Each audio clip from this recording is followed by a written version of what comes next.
ଶେଷ ହେଲା ଯୋଡ଼ିପଦାରେ 24 ପ୍ରହର ନାମଯଜ୍ଞ।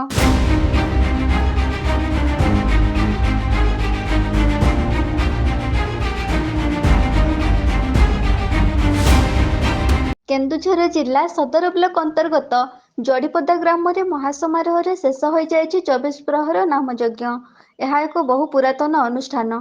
ଏହି ନାମଯଜ୍ଞ ଗ୍ରାମର ସଂକୀର୍ତ୍ତନ କମିଟି ଦ୍ୱାରା ଆୟୋଜନ କରାଯାଇଥିଲା ଏବଂ ଗ୍ରାମବାସୀ ତଥା ଗ୍ରାମର ପ୍ରତ୍ୟେକ ପରିବାର ଏହି ଯଜ୍ଞରେ ସହଯୋଗ କରିଥିଲେ। ଦର୍ଶକ କେମିତି ଶାନ୍ତି ଶୃଙ୍ଖଳାରେ ଯଜ୍ଞ ଉପଭୋଗ କରିବେ ସେଥିପାଇଁ ସଂକୀର୍ତ୍ତନ କମିଟି ଦ୍ୱାରା ସମସ୍ତ ବ୍ୟବସ୍ଥା କରାଯାଇଥିଲା।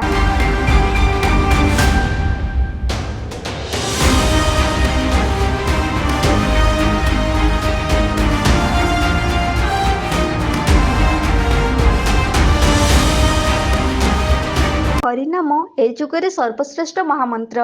ଏହି ମହାମନ୍ତ୍ର ପାନ କଲେ ମଣିଷର ଭାଗ୍ୟ ମଧ୍ୟ ବଦଳି ଯାଇଥାଏ।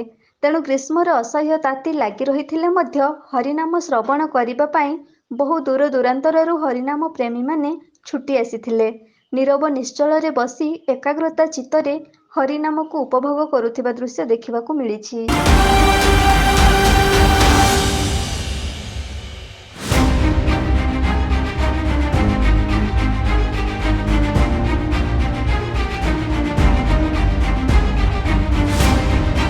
ବଛା ବଛା ସଂକୀର୍ତ୍ତନ ମଣ୍ଡଳୀକୁ ନିମନ୍ତ୍ରିତ କରି ହରିନାମ ଆୟୋଜନ କରିଥିବା ଯୋଡ଼ିପଦା ଗ୍ରାମ କିଛି ଦିନ ପାଇଁ ଚଳଚଞ୍ଚଳ ହୋଇ ଉଠିଥିଲା।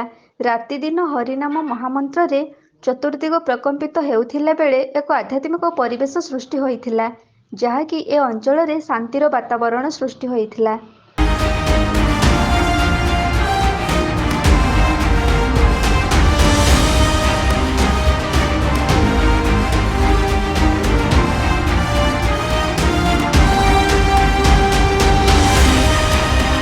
ଖୁବ୍ ଜାକଜକମ ମଧ୍ୟରେ 24 ପ୍ରହର ନାମଯଜ୍ଞ ହେଉଥିବାରୁ ଯଜ୍ଞ ଦେଖିବା ପାଇଁ ଗ୍ରାମକୁ ବହୁ ବନ୍ଧୁ ବାନ୍ଧବ ଭିଡ଼ ଲାଗିଥିଲେ। ଘରେ ଘରେ କୁଣିଆ ଆସି ପ୍ରତି ପରିବାରରେ ଭାରି ଭାରି ଲାଗୁଥିଲା। କିନ୍ତୁ ଯଜ୍ଞ ସରିଯିବା ପରେ ଏବେ ଗାଁଟି ଖୁବ୍ ସୁନସାନ ଜଣାପଡ଼ୁଛି। ଆଉ ପୁଣି କେବେ ଏହି ଗ୍ରାମ ଏମିତି ଅନୁଷ୍ଠାନ କରି ବନ୍ଧୁ ବାନ୍ଧବକୁ ଟାଣି ଆଣିବ ସେହି ଅପେକ୍ଷାରେ ଗାଁ ମାଟି।